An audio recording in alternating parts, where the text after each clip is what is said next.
वर्ष 2017 का GS4 ethics का पेपर है मेंस का आईएएस का।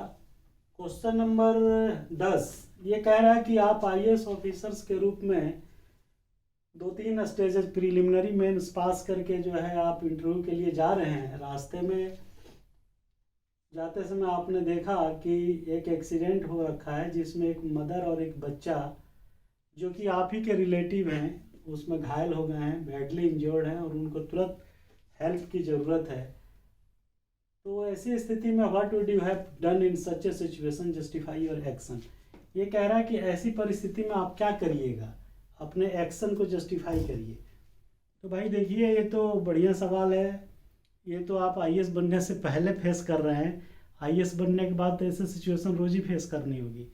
तो इसके लिए मैं तरीका बता देता हूँ कि वो क्या चाहता है आपसे आंसर में, वही लिखिएगा। अदरवाइज ये लिखिएगा कि मैं इंटरव्यू छोड़ दूंगा और मैं उनकी सेवा में लग जाऊंगा, तो आपको समझिए कि 20 नंबर का सवाल है तो 5-10 नंबर से 5 नंबर भी मिलना मुश्किल हो जाएगा। भले आप लाख जस्टिफाई कि मेरे लिए ज़िंदगी में रिलेशंस बढ़ू मैटर करते हैं, हमारे लिए वो सबसे बड़ा पूंजी है, दिस है दैट है, लेकिन ध्यान दीजिएगा ये सब आंसर्स जो है आपकी सिर्फ जो है किताबी और सैद्धांतिक है, व्यवहारिक नहीं है। क्यों नहीं है वो मैं बता रहा हूँ। क्योंकि आप आईएएस ऑफिसर बनने ही जा रहे हैं, इंटरव्यू देने जा रहे हैं, हो सकता है आप सेलेक्ट हो जाएं। तो वो क्या चाहता है आपसे, भाई आईएएस बनना या आईएएस से अलाइड बनना, वो आपसे ये चाहता है कि आप में इमोशनलिटी स्ट्रांग होनी चाहिए, भावनात्मक जो संवेग है मजबूत होने चाहिए। ये फीलिंग होना चाहिए कि मृत्यु का भय नहीं होना चाहिए। आपको पता होना चाहिए कि एक दिन सबको मरना है, तो मृत्यु से डर की फीलिंग नहीं होना चाहिए। तीसरा आप में ये होना चाहिए कि भाई होनी एक्सीडेंट हो गई, इसको कौन टाल सकता है, अब मैं इसको कैसे डैमेज कंट्रोल करूं, ये सोच, इस पे विचार करिए। न कि आपने पलायन करके जो है अब उनकी सेवा शुश्रूषा में लग गए और अपना इंटरव्यू छोड़ दिए। अगला इसमें पॉइंट आप लिखिए, डिराइव होगा कि भाई आप डिसीजन फास्ट लीजिए, क्योंकि उनको पहुंचाना भी है और आपको इंटरव्यू के लिए जाना भी है। तो डिसीजन मेकिंग फास्ट होना चाहिए, निर्णय लेने की क्षमता तेज होना चाहिए। इसलिए आप कहिए कि तुरंत हम निर्णय लेंगे कि उनको किसी के साथ जो है हॉस्पिटल के लिए विदा करेंगे और संबंधित को किसी नियर डियर को फ़ोन करेंगे। उसके बाद जो है सिचुएशन ऐसी आ जाए, ऐसी सिचुएशंस नौकरी में आए दिन आती रहती है, आप चिंता मत करिए। तो उसको हैंडल करने की क्षमता होना चाहिए।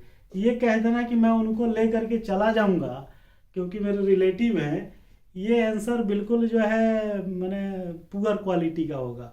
क्योंकि जो डिमांड आपसे की जा रही है एज ए आईएएस बनने वाले हैं, तो डिमांड जो है आपसे ये सब चीज़ें जो हम बताएं कि आपको मृत्यु का भय नहीं होना चाहिए, ये सोचना चाहिए कि होनी थी उसको तो कौन टाल सकता है, इमोशनल स्ट्रांगनेस होना चाहिए, डिसीजन मेकर फास्ट होना चाहिए, लीडरशिप क्वालिटी होना चाहिए ऐसी सिचुएशंस को हैंडल करने के लिए। तो ये सब चीज़ लिखिए, क्योंकि डिमांड आपकी ये इस बिंदुओं पे है। और कैसे हैंडल करेंगे, तो तुरंत जो है किसी भीड़ इकट्ठी हो जाती है, उसमें से 2-4 आदमी कोई ना कोई वॉलेंटियर हो जाता है, आप इमोशनली जो है उससे बात करके कोई भी जन सेवा कर सकता है। आपका रोल क्या होगा, सिर्फ कैरियर की तरह ए से उठा के बी तक पहुंचाना, ये काम कोई भी कर सकता है। आप कोई डॉक्टर तो है नहीं। अच्छा डॉक्टर भी होते मान लीजिए, तो आप शिफ्टिंग जो है ए साइड से हॉस्पिटल के लिए किसी से भी, किसी भी गाड़ी वाले से मांगेंगे तो कोई, बहुत से लोग तो अपने आप भी तैयार हो जाते हैं। तो ask for help amongst crowd, जो भीड़ तंत्र वहाँ खड़ा है गाड़ी वाड़ी लेकर के, कोई भी कर देगा। उसके अलावा इंटीमेट टू नियरर डियरर, आप उसके अपने निजी आसपास के दोस्तों को बता दीजिए, यार ऐसा हुआ है, मैं वहाँ फंसा हूँ, मैं वहाँ जा रहा हूँ, तुम जरा चले जाओ, मैं इंटरव्यू दे के शाम तक आऊँगा। अगर टाइम परमिट करता है, सपोज, अब मुझे नहीं पता कि कितना टाइम है, इस सिचुएशन के हिसाब से आप देख लीजिए।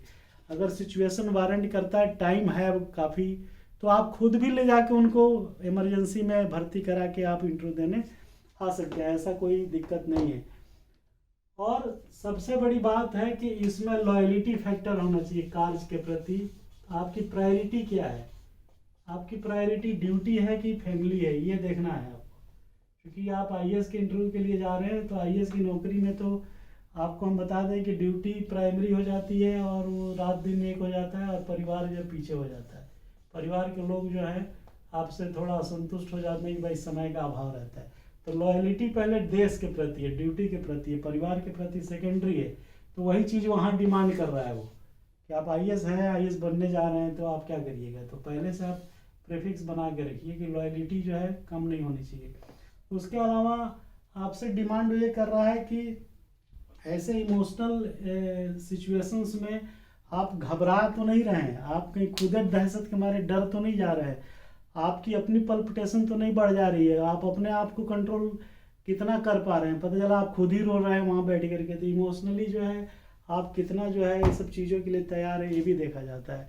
चौथा इसमें नेक्स्ट पॉइंट ये आएगा कि वहाँ पे जो भीड़ है, पुलिस है, भीड़ तंत्र आ जाता है क्राउड में, फिर वहाँ पे पुलिस भी आ जाती है कि क्या हुआ, कैसे हुआ, उसको पकड़ो, उसको धकड़ो, जो जिसने मार के भाग गया। तो आप उसके पीछे पीछे जो है भागने के बजाय जो है उसको पहले हेल्प करने की बात सोचिए, ना कि वो जो एक्सीडेंट करके जो भाग गया गाड़ी वाला उसके पीछे।